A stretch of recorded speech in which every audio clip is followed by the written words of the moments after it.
Thanks for joining us for this episode. And before we get started, please take a moment to subscribe to our YouTube channel and follow us on Apple Podcasts, Spotify, and wherever you may listen to podcasts. If you want to learn more about any guest featured in this episode or access any content or resources discussed, be sure to check out the show notes in the episode description. We hope today's episode increases truth and inspires hope in the lives of your church, your business, your family, and beyond. Welcome to the Must Increase podcast.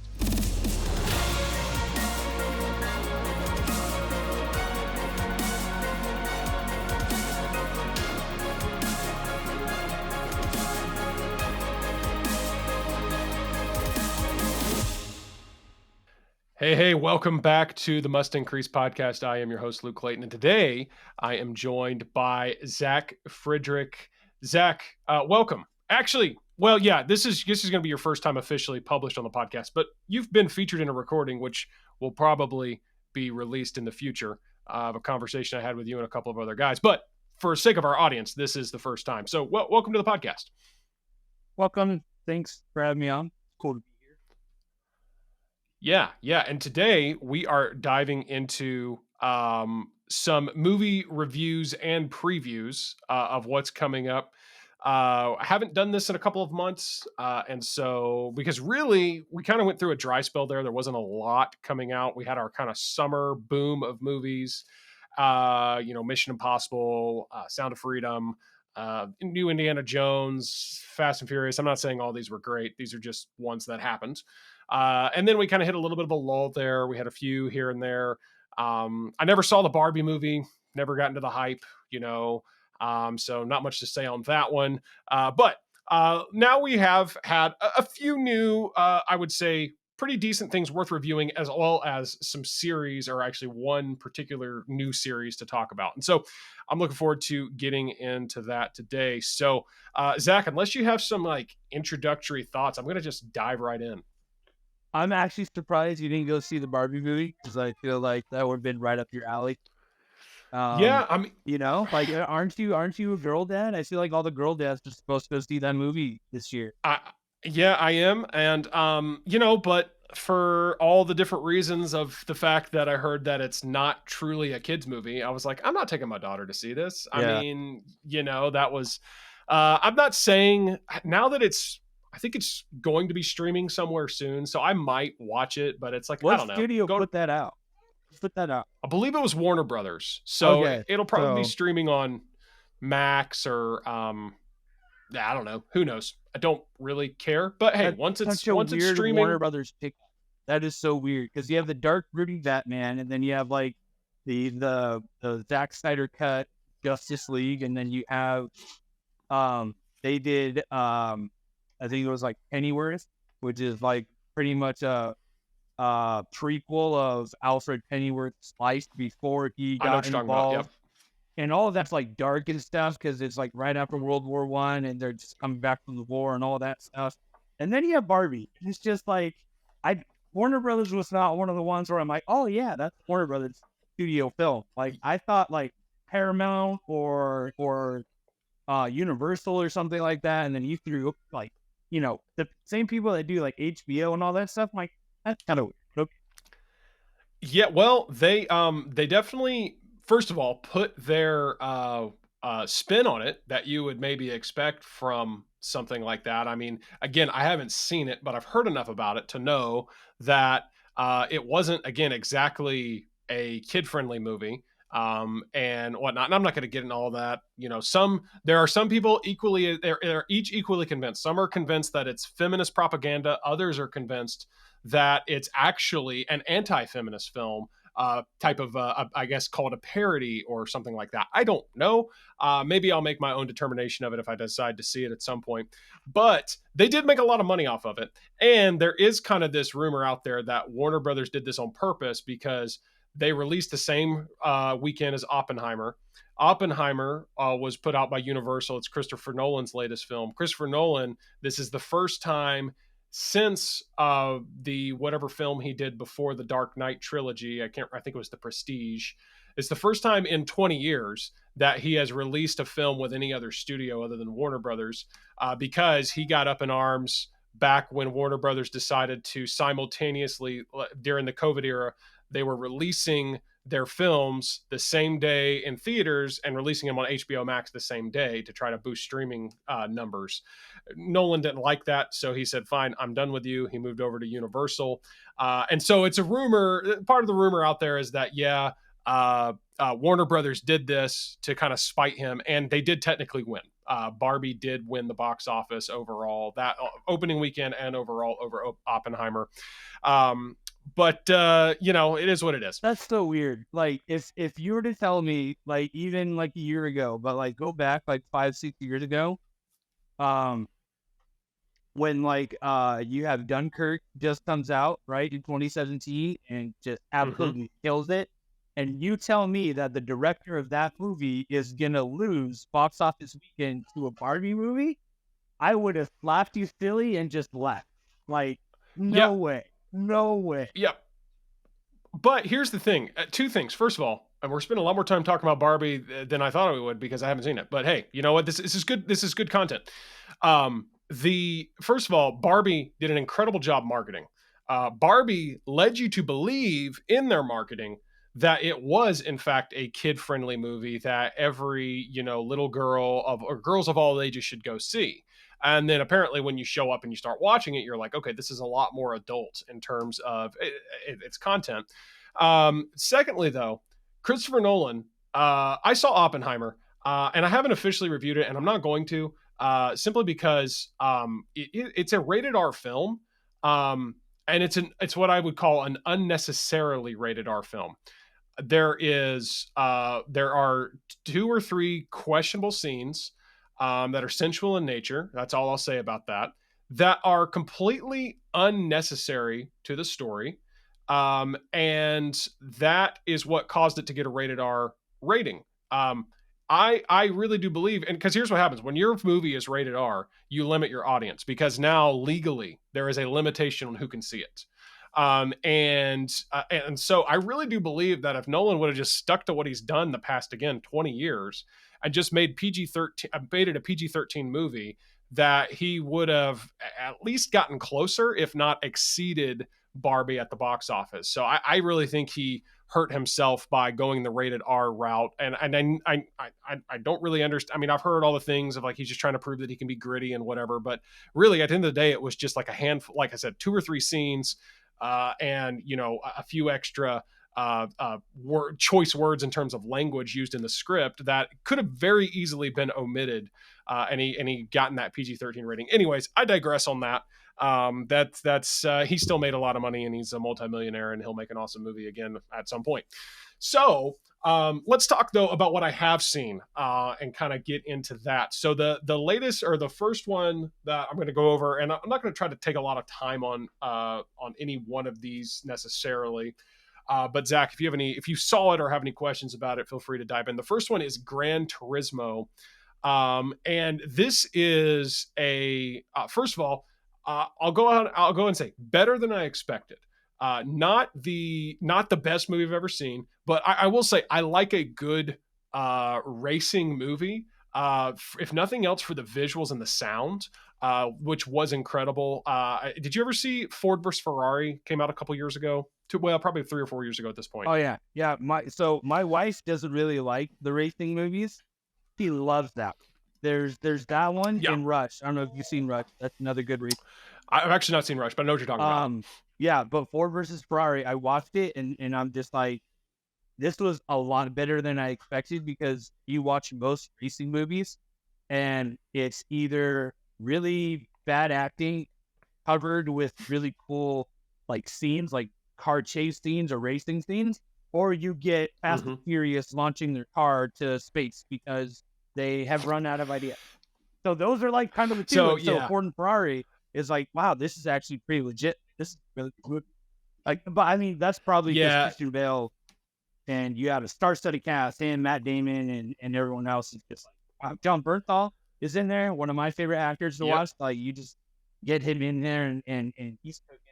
And I think like you've had that core together, but then whoever did the writing and the directing on it, it's really actually make a movie instead of 5 minutes of dialogue, and then racing 20 minutes. Know what I mean? Yeah.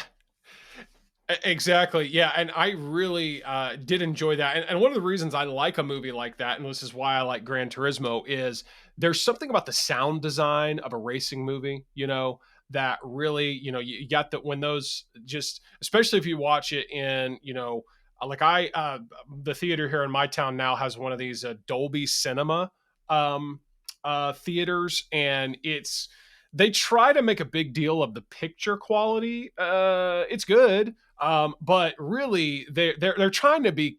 I think they're trying to compete to some degree with IMAX. It's not 3D, but they're trying to compete in that way. But I will say the sound definitely rivals IMAX, if doesn't maybe exceed it a little bit because it's Dolby. So whenever I saw it in the Dolby, theater. That they have here in my town, and it was just the surround sound, the sound design was awesome. So that part was cool, and I do enjoy the story because this is based on a true story, and I had no idea this was even a thing. But Gran Turismo, well, of course, I knew the game. I remember playing it a little bit on PS2 back in the day. And essentially, it was designed not to be a racing game as much as it is a racing simulator. And so some Japanese guy created it, and that was his main focus. And so he designed it not necessarily to be played, although it could be, not to be played on a handheld controller, but to be played with like a steering wheel and pedals and like a setup, a whole. And so that's kind of the story. Is there's a guy who's a gamer. He's gotten really good at the game Gran Turismo. All the tracks are real. They're real, actual racing tracks. And this gamer has gotten really good at it. And Nissan has this idea for marketing reasons, to have a competition amongst gamers to actually bring them into the real world of racing. And that's essentially what's happening here, is following the guy who won that competition and actually became a racer. And spoiler alert, but it's a true story, so whatever, and it's been out long enough. Kind of the big climax of it is they placed in the 24 Hours of Le Mans, the same race that's featured in Ford versus Ferrari. They placed the gamers team, because he was one of three. Their team places. They get third place, so they platform at the 24 Hours of Le Mans there in France. And they were gamers, like they started as gamers. So it's a really cool story. Again, the racing sequences are really cool. So I enjoyed it. Again, much better than I expected. I enjoyed, just kind of seeing that in the theater. It's one of those, like, I don't know, watching it at home would be fine. Again, it's the story itself rather is compelling enough. But seeing it in the theater was definitely an experience. So I did enjoy Gran Turismo there. Zach, and I think you already said you never actually saw it, right? No, I've seen the trailer. Just really, I was kind of on the opposite. I'm like, I think I'll just stream that one. Mainly because I was like, another car movie. It's just gonna be kind of, I don't really have anything else to watch. I'm just gonna watch it at home. Don't really need to see the theater. Kind of mad that I didn't now, because you're talking about the sounds and everything, and I'm like, you need to experience that in full surround sound in a movie theater and all that stuff. What I really like from the trailer, though, is that you're right. They use real racetracks, and I can recognize them like immediately. And I'm like, oh, that's Red Bull Ring in Austria. Like, that's crazy. And the other cool thing is that, you hear this. So whenever you hear about like based on a true story, like I know it's getting a lot of flack now, but you remember the Blind Side, and they're like, it's based on a true story, and it's like, well, it's based on a true story, but that's not really a familiar enough thing that people could be like resonate with it. It's like, oh, it's cool.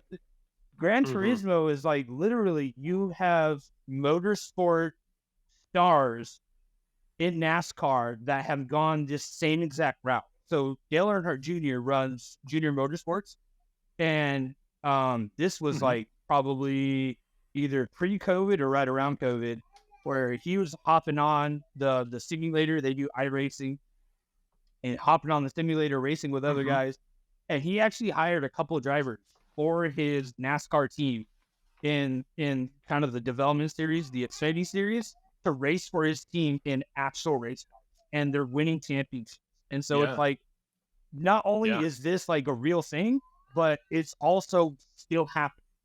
You know, like there's actual proof Yeah. that it's not like, oh, that would be really cool. It's like, no, like people have gone from racing simulators to winning like actual racing championships in real life in a real race car, which is really awesome because it's like you tell Yeah. people that and then they're just like, oh, that sounds kind of cool. It's like, no, they made a movie about how it's 100% true.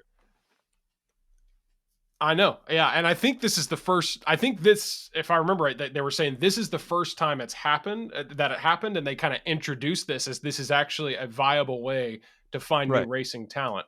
And it is really cool. And another cool tidbit, they showed this at the end during the credits.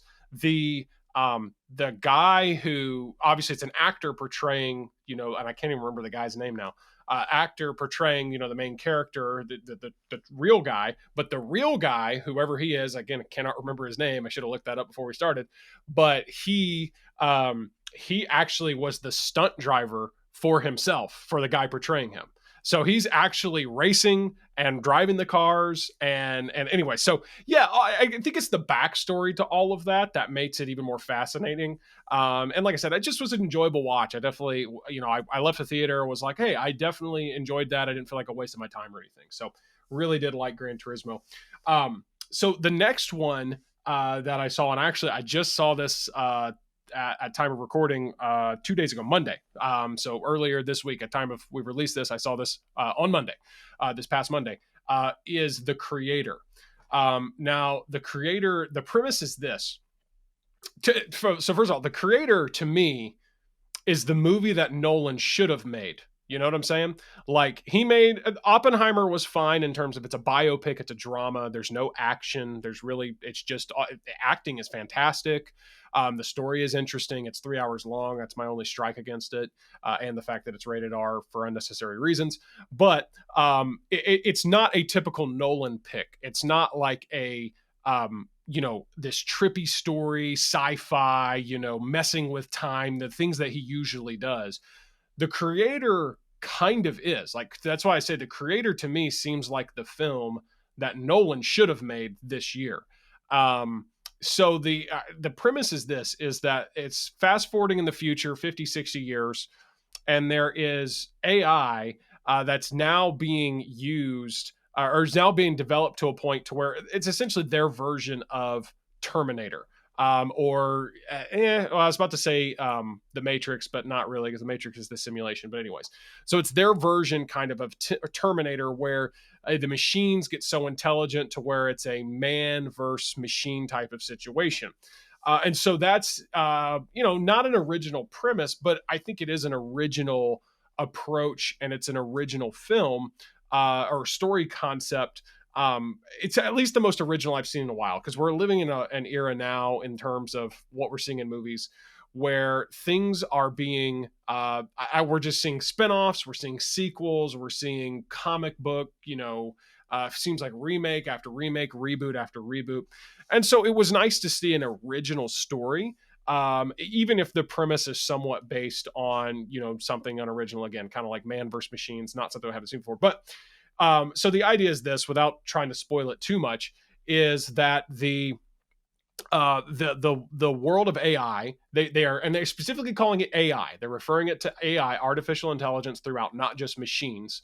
The world of AI has developed to a point to where, again, it's self-aware, and they're making like robots that are, function and act like human beings. They even are making them look like human beings to some degree. But something happens early on, and they introduced this like in the opening sequence of the movie, where a nuclear warhead is set off supposedly by AI in Los Angeles, wipes out millions of people, kills millions of people instantly.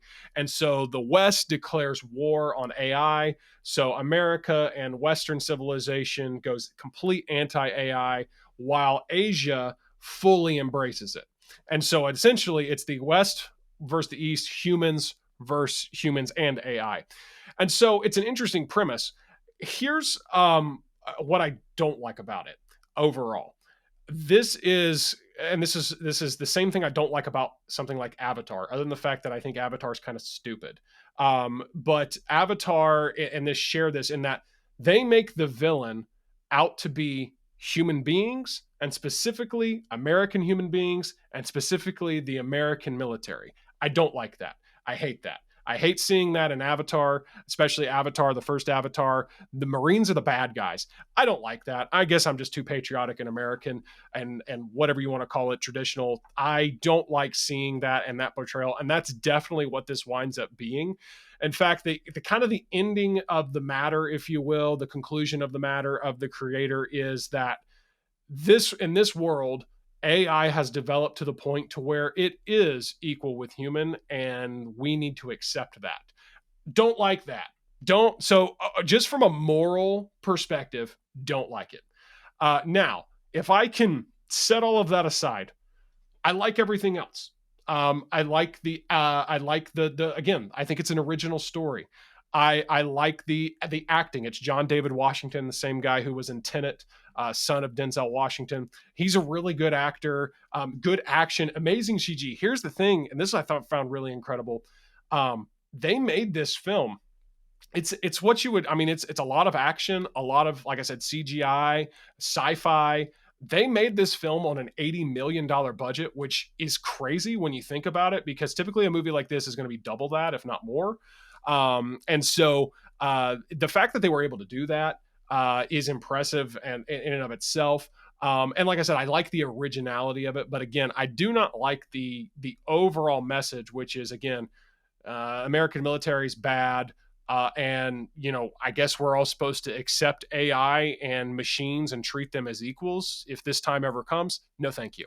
And I will say overall, all that other stuff aside, while I didn't hate the story, didn't hate the action in it, I kind of was expecting more. And I'm already reading that the creator is not doing so well at the box office.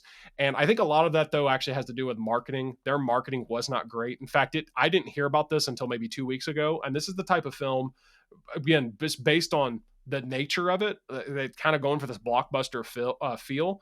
This is something where I would expect you'd be marketing about this, months out. But I don't think they did a great job marketing it. So I don't know. I didn't hate everything about it. There are definitely parts I didn't like. Is it worth a watch? It is a cool watch in the theater. Again, cool sound design, good visuals. But you could easily stream it at home and probably somewhat satisfied if you have a decent flat screen TV and a sound bar. Yeah, when you first told me about it, I didn't see anything. Didn't see any trailers for it or whatever. Like you said, like their marketing, like usually like you watch YouTube or any videos, like probably, I don't know, 1 out of every 60 or 20 in trailer or something like that. I didn't see anything. So when he first told me about it, I'm like, oh, you just said like, I'm gonna go watch the trailer. And I'm like, oh, this sounds like a very like, kind of stereotypical Christian movie. That sounds fun. Like, cool, you go see that. Like The Chosen or Fireproof, whatever. I'm like, hey man, like it's not really my jam. It's like most of the time they don't get it right, so I'm not gonna waste my time. Because what's gonna happen is that they're gonna do something wrong, or try to get creative with it, but go against what the real story is, and then my brain can pick it out, and then I'm not gonna be able to focus on the rest of the movie because I'm like, oh, they did this wrong. They did it wrong. That's what happened. I know this isn't on your list, but that's what happened with Secret Invasion. Because I had the audiobook of the graphic novel Secret Invasion, and I'm listening to it. And I know they're adapting it for the MCU. That is what it is now. But I'm like, man, there's a lot wrong. We don't have the Fantastic Four in it, which Reed Richards plays a huge part in it, and Iron Man is like really the one that sets everything off, quote unquote. Iron Man, he's a Skrull in disguise taking over his identity and all that stuff. He's the one that really sets everything off. And I'm like, well, Tony Stark's dead. Disney doesn't have the rights to Fantastic Four, so they can't put him in the series. And so I'm like, this is just kind of going to be a bootleg Secret Invasion. It's the same premise and everything, but like, again, I'm like, oh, this is wrong. I don't really, this is kind of good. So you said the creator. I'm like, you know what? You have fun with it and go watch it. And totally didn't know it was like AI related at all. Yeah. I mean, it's made by I can't remember who I cannot remember now who the main distributor is, but I mean, it's one of the big studios. And so, yeah, it's not, the creator. It's not, because the idea is that they're going after, like, America is looking to destroy the master creator of their AI, and who has become kind of like this godlike figure in the Eastern Asia world or whatever. So Yeah, yeah, yeah, not not. Christian at all. But again, I don't know, something that it was okay. Like I said, it's one of the better movies I've seen in a while. I don't know. I'm trying to even say if that's a true statement. I mean, I guess it's the best movie I've seen in the past month. Definitely Yeah. better than the next Well, movie I I'm mean, about to review. that's from your standpoint. So, I'm okay, sure the target it's about, audience would be like, no, no, the creators, our movies. yeah. Yeah, well, and if we're going by the box office, the next movie that I Yeah. saw actually beat the creator out. So, and that is the Paw Patrol, the Mighty movie. Just took my daughter to see this. Actually, I went to see the creator on Monday, took her to see this on Tuesday after I got her from school. You know what? It's Paw Patrol. I saw took her to see the first Paw Patrol movie a few years ago. So I thought, here we go. I Yeah. don't want to spend a lot of time reviewing it, if I'm Paul. honest, because it is. If you've ever watched your kids watch Paw Patrol, it is Paw Patrol, and so ever since Bluey came out, there is no kids show that I can tolerate I because like Bluey is so awesome. I'm waiting I for the like Bluey Bluey. movie. When the Bluey I movie like comes Bluey. out, Bluey. yeah, I don't know. It's just yes, I like that they incorporate Australian vernacular into it, and they do it in like a funny way. So it's like, oh, that's yes, great. That's so cute. But it's also not the stereotypical yeah. kids Well, show where it's like, oh, everything has to be right and all this and all that. It's like it honestly feels like you just kind of took a dad's story of how his day went and then you just made it into animated dog.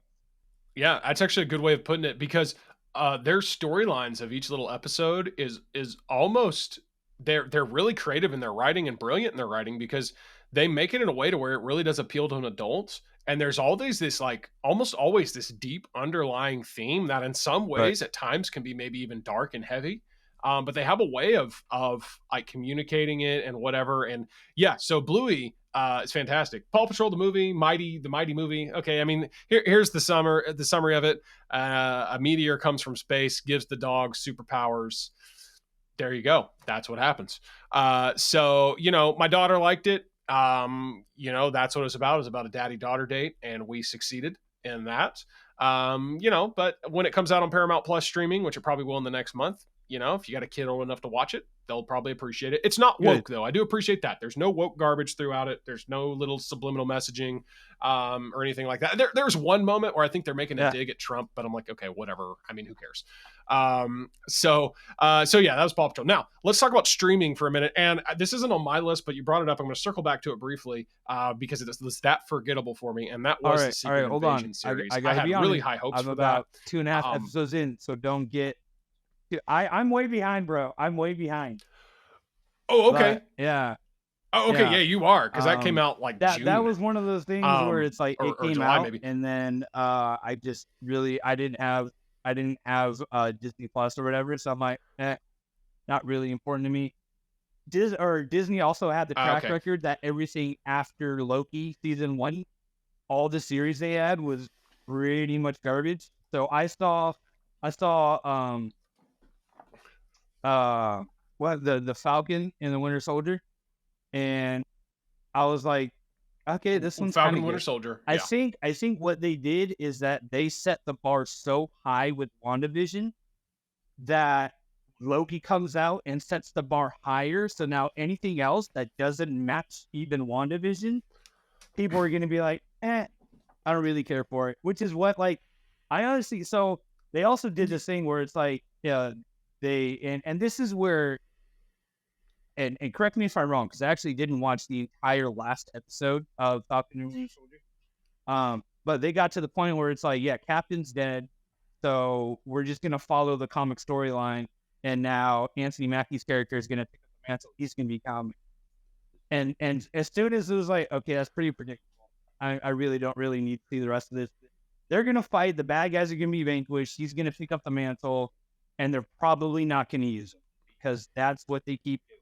And that's why that's why I initially just didn't care about any of their other series, because they did a great job of incorporating bits and pieces of WandaVision into Doctor Strange and the Multiverse of Madness. Yeah, Doctor Strange Multiverse of Madness is They essentially did a a very sequel good to job WandaVision. of Yeah. using Loki to set up Ant-Man and the Wasp, the one with yes. And so they did a great job, setting up which the is villain actually for sure. Yeah. really like I didn't realize this. I had to go watch Loki a second time where I totally forgot at the very end of Loki season 1, hashtag spoiler alert, Kang dies, and then you're introduced, like, there's a whole room of Kangs after that, and you're just like, oh yeah, duh, this happened. And so Yeah. they used that, but then they didn't use anything. I think they're using Miss Marvel to kind of help you get up to speed when they release the Marvels, which we're gonna talk about later. But any of the other series, What If is like okay, I kind of get it, like, but it's not it to me. It's like, I'm not gonna watch every episode of What If to see if you use that in your movies. It's just not. It's just kind of like a waste of time. There's other series that I'd rather be watching. Yeah. Well, here's my overall opinion of Marvel. Everything since Endgame, with the exception of Loki season 1 and Spider-Man No Way Home, which you can argue that Spider-Man No Way Home doesn't even count because it's technically a Sony property that they allow Marvel to piggyback off of. Yeah. Well, Venom doesn't even. Well, yeah, they did. He made it. That's the thing. They did that whole weird thing now where there's a multiverse, and I'm not going to get into all that. But yeah, basically, I'm of the opinion that everything, with the exception of those two, Loki season 1 and Spider-Man No Way Home, everything since Endgame has been garbage. I thought WandaVision was okay. I'm not crazy about it. It's not that it was bad. Yeah. She-Hulk was bad. Yeah. She-Hulk was bad. Just horrible. The Marvels, not impressed. Moon Knight, not impressed. I love Moon Knight. Knight. That was good. Well, here's what they all do though. Here's what happens with all the Marvel series. Almost all of them. They start good, and then they just don't finish strong. Like Captain, whatever. See, and there's too many to keep track of now. The Winter Soldier, and the other guy. Yeah, that guy. Falcon and the Winter Soldier. That one. Yeah. Well, he's Captain America now. I like that title better. Yeah, I like that title better. Yeah, he's Winter Soldier, the other guy. Yeah. Well, he's Captain America now, so that's the thing. I'm like Captain Falcon America, whatever.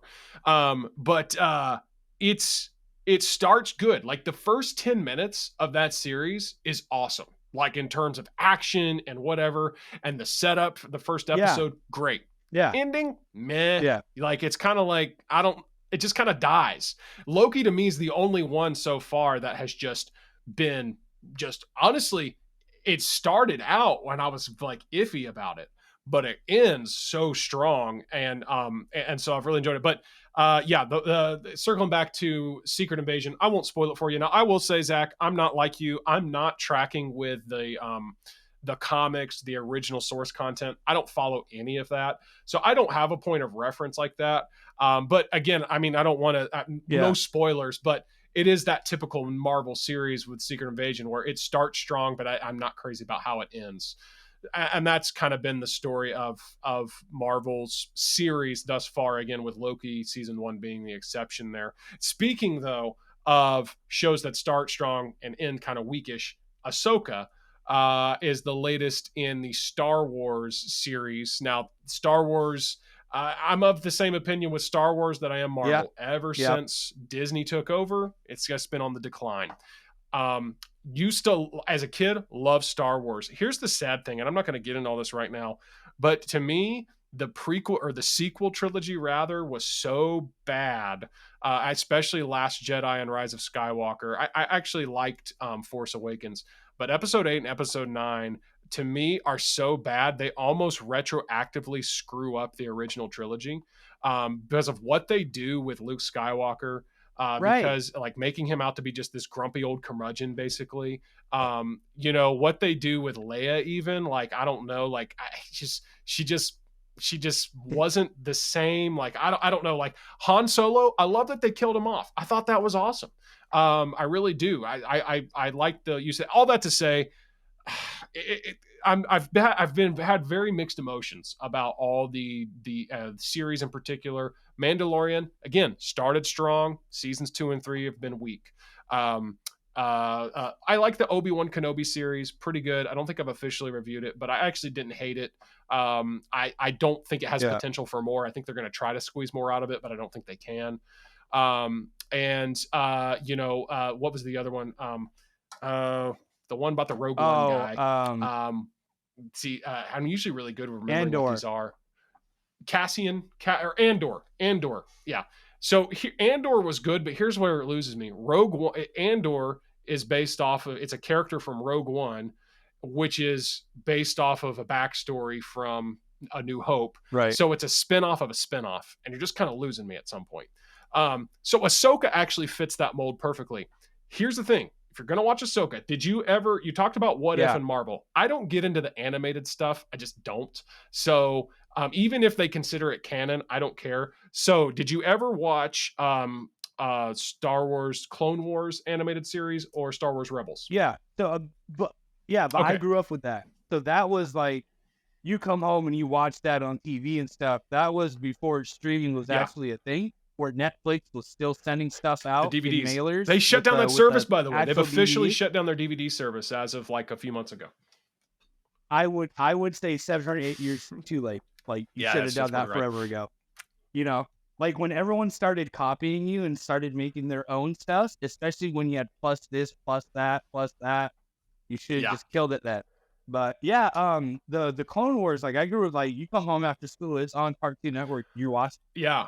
You know, it's not like an extra thing that I have to watch. That's why I like the idea of Ahsoka. I like that it's not a live action remake of something that already happened. It's here's a spin-off idea of an animated series, and instead of doing it Bad Batch style, which is exactly the same thing as Clone Wars, but now you just have this specific 4 group of guys, 5 group of guys. You're doing it with Ahsoka live action, which I liked that because I think everybody who grew up in my generation watching that, I think that's what we all. Well, and again, I just never got. I was a Star Wars kid through and through, but for whatever reason, I never got into the Clone Wars. And then after the Clone Wars, did you ever? I don't know if you answered it. Did you watch Star Wars Rebels?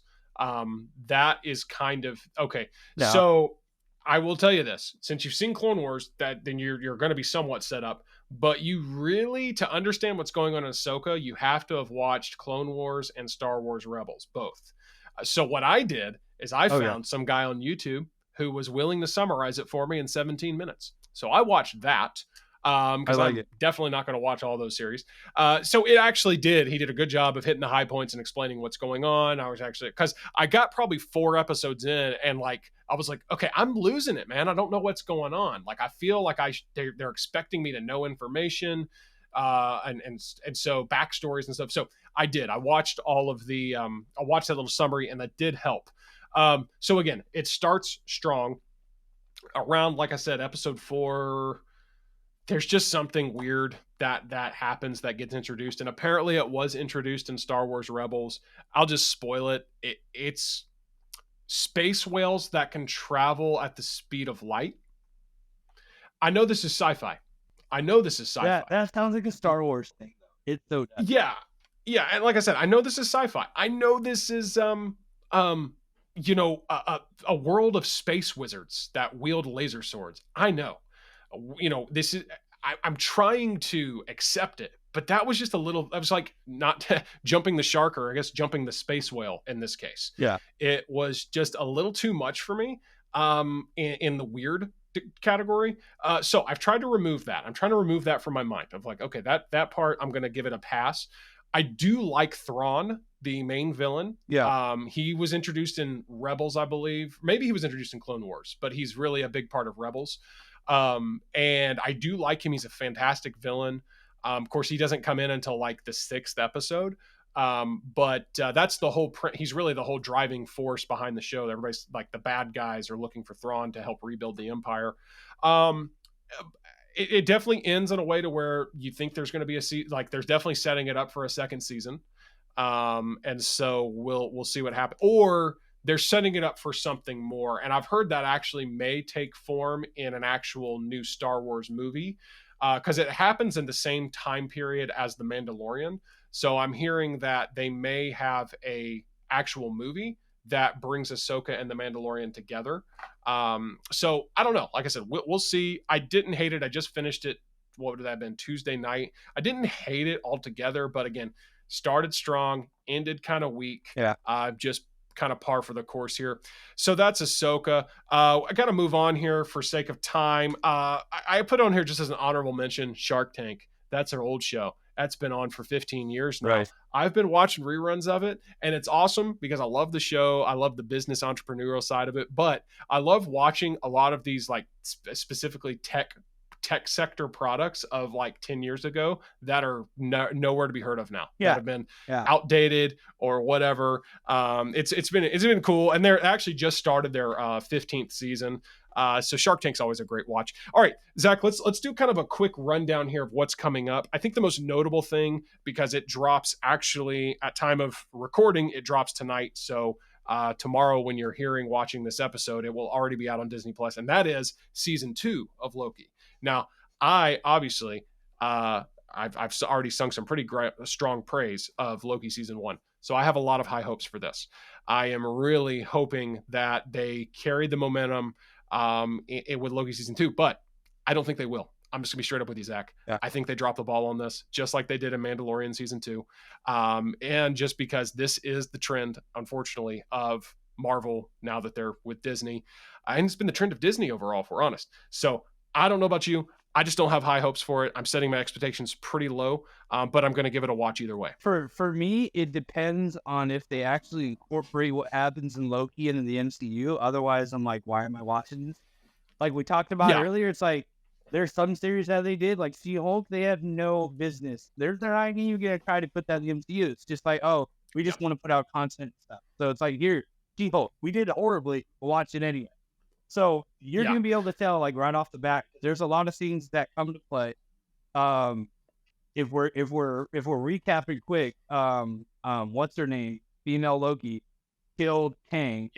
And what we learned in the Ant-Man and the Wasp movie is that there's a whole thing of Kang, and they're all different. A lot of Kang. And there's And I'm wondering if they're gonna go in a different direction, or if they're gonna explain a little bit more, like what's going on, because the guy that was running the whole show is now dead.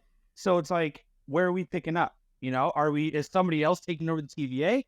Is somebody explaining like, hey, the TVA was just really one guy running everything who could see all his time at once, which is kind of like weird. Can we explain time travel and time just as how it works in the SCU a little bit better? Because it's like, oh, if you do this, then it starts a branch, and then like if the branch reaches this level, we go in and kill it. And it's just like, didn't you go before that branch happens to prevent it from happening? And then, and so it's really it's really trippy. Yeah. You know, the whole premise here of Loki, because it is all about time and everything. I will say, they better pick up where they left off, if you know what I'm saying. Like, I mean, obviously you'd think they will, because what we entered to was, and this is why I think that Loki has to play such a big role in the MCU overall, because the phases, they've made it really clear that phases 5, 6, and beyond, or I don't know how far they're going to go with it, are very contingent on the concept of the multiverse. Right. They've leaned into it heavy with Spider-Man No Way Home, and then obviously Doctor Strange Multiverse of Madness, and then they're even touching on it there in Ant-Man. And so it's almost like it has to be. Like, you have to make Loki a big part of that, because at the end of Loki season 1, we're entering into the multiversal war. Right. You know, all the branches are branching off. So I don't know. We'll see. I've just learned to set my expectations appropriately when it comes to, because this will be the first, I'm almost certain this is the first Marvel series that's getting a season 2. All the others have been one-off seasons. I'm almost positive on that. Everything else, Star Wars. And so again, all that to say, I have reasonable expectations. But I'm going to give it a watch either way. I think it's a 6-part, just like season 1 was. I want to say it's a 6-part. If not, it'll be no more than 8 parts. I'm pretty sure. But that's we'll find out. Like at what is it, 8 Eastern or 8 o'clock my time, 9 o'clock your time tonight. It's that time of recording. We'll find out. I'm gonna watch it. And if in the first 5 minutes, it doesn't matter. In the first 5 minutes, we're gonna be able to tell where it's going. And I'm gonna text you, and it's either gonna be a good text or it's gonna be let me know how the rest of the season goes. Yeah, you should. You know, that's what we should have done. This mean? whole episode should have just been a live watch of episode 1. You know, should have been. All right. So again, for sake of time, I'm just going to hurry through the rest of these. Another one that comes out that is a Christian film from Angel Studios, the same company that's producing The Chosen, that made Sound of Freedom. Actually, high quality faith-based content. They're really changing the game. Interesting enough, don't have time to talk about this. I just got off a call with somebody from Angel Studios, talking a little bit about what they do. I wish I could have like recorded it for the podcast, but I was just more curious. So that was pretty cool, actually. But it's a documentary called After Death. And what they're actually doing here is they are interviewing people who have died and these people that die temporarily and come back to life, get shocked back to life or whatever, and what they experienced. That's very interesting. That comes out Halloween weekend, October 27th. Here's another one, Journey to Bethlehem. Now, I introduced to this for the first time at the Paw Patrol movie during the trailers. This is basically The Greatest Showman, but the story of the birth of Jesus. So this is really interesting to me because I loved The Greatest Showman. I think it's an amazing movie. I think I love the musical element of it. I know that a lot of people hated it, but a lot of people loved it, and I'm on the lover side. Journey to Bethlehem looks like and it's. I have some concerns of how accurate they're going to be, because it's made by a guy was very involved with the show Glee, which was obviously a show that was a musical. So it's not coming from like a faith-based company. It doesn't look like. So that kind of worries me. Like remember the movie Noah back in the day with Russell Crowe. There was Exodus with Christian Bale. These wound up just being like very bad because they weren't accurate.